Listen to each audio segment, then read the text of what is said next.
Magandang araw mga sisilog. May nagtanong po sa akin at ito po ang kanyang katanungan.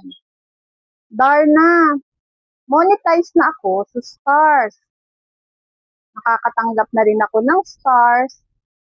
Nakakapagbigay na rin ako ng stars.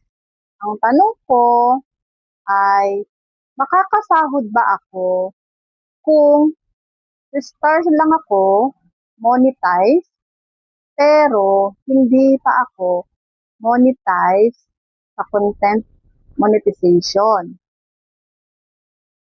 Magandang katanungan to, di ba? At alam ko, gusto nyo ring malaman ang sagot dito. Ang sagot po dyan ay, opo. Kahit ikaw ay hindi pa fully monetize sa content, o hindi ka pa monetize, ikaw ay pwede nang sumahod sa stars. Bakit?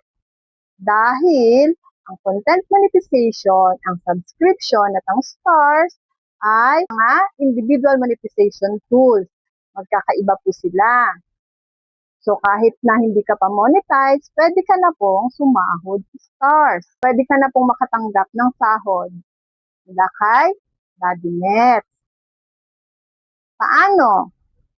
Makukuha mo lamang ito kapag ikaw ay nakaabot na sa $25 minimum threshold. Kung ang gamit mo ay PayPal or local bank. Pero, kung ang gamit mo ay wire transfer, kailangan mo muna itong ipunin hanggang 100. Kasi po, ang minimum po ng wire transfer ay $100. So hanggat hindi po siya umaabot sa $100, hindi mo po siya makukuha. Kaya kung pwede, kung maaari, ang gamitin mo ay local bank or PayPal. Kaya di ba, kahit na hindi ka pa monetize, pwede ka nang sumahod sa stars. Pero, alam mo ba na ang stars ay merong validity? Kapag ikaw ay hindi pa nakaset up ng hanggang 6 months, ito ay maaaring ma-expired.